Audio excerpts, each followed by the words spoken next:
Part 3 of our variables, expressions, and equations lesson is going to be writing expressions or writing variable expressions from verbal expressions. So let's talk about what that means.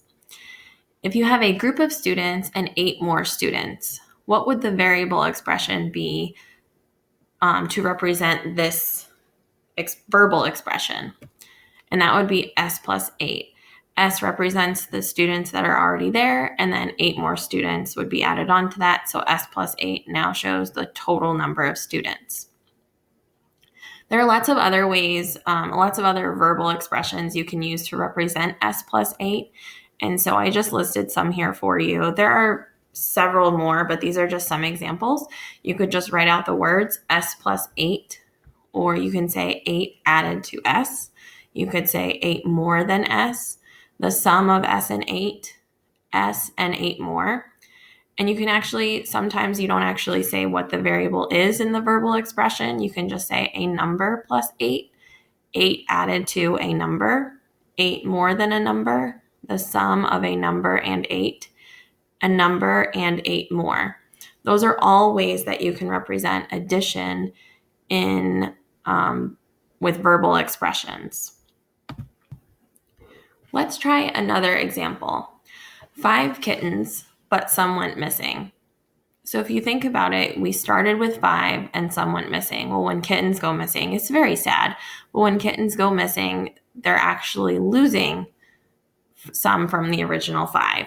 So this would be represented as 5 minus K. 5 is the 5 kittens that were originally there. K is the number of kittens that went missing. So then 5 minus K would represent how many kittens were left. But don't worry, we found all the kittens and they're all wonderful. Some other verbal expressions you could use to represent 5 minus K is 5 minus K, or 5 minus a number, K less than 5, or a number less than K, 5 less K, or 5 less a number. These are to make sure when you're looking at these that you're putting the 5 and the K in the appropriate places when you see these verbal expressions, because K less than 5 and 5 less K are actually saying the same thing. We'll talk a little bit more about this later, but you can get a little bit tripped up sometimes with the subtraction because, again, 5 minus K is not going to be the same as K minus 5, so you have to look very carefully at the words that are in, or the way that the verbal expression is written. Some other ways are the difference between 5 and K, or the difference between 5 and a number, and then K subtracted from 5, or a number subtracted from 5. These are just examples of some subtraction ones, but there are many, many others as you'll come across. Let's look at another example. 6 equal jars of M&Ms. So if you think about it, you have 6 jars on your table. They all have an equal number of M&Ms in them. So probably you're wondering, well, how many M&Ms do I have? And the way that you would represent that is 6M, which means 6 times M. There are lots of other verbal expressions you can use to represent multiplication. I just wrote a couple or a few here. 6 times M, or 6 times a number. 6 multiplied by M, or 6 multiplied by a number. The product of 6 and M, the product of 6 and a number.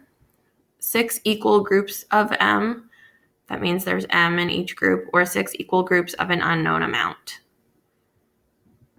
One more example we'll look at is writing variable expressions is Skittles shared equally among 4 friends. So you're wondering, well, how many Skittles did we start with, and because I want to know how many Skittles each friend will get. Well, you would represent that as S divided by 4, where S is the number of Skittles you started with, and then 4 is the number of friends you have. So Skittles shared equally among 4 friends would be S divided by 4. Here are some examples of division that you would see. Take a minute to pause the video here and read through these. One quick thing I wanted to point out is that the order of your multiplication or your subtraction and division matters. So pause this slide and pay close attention to it.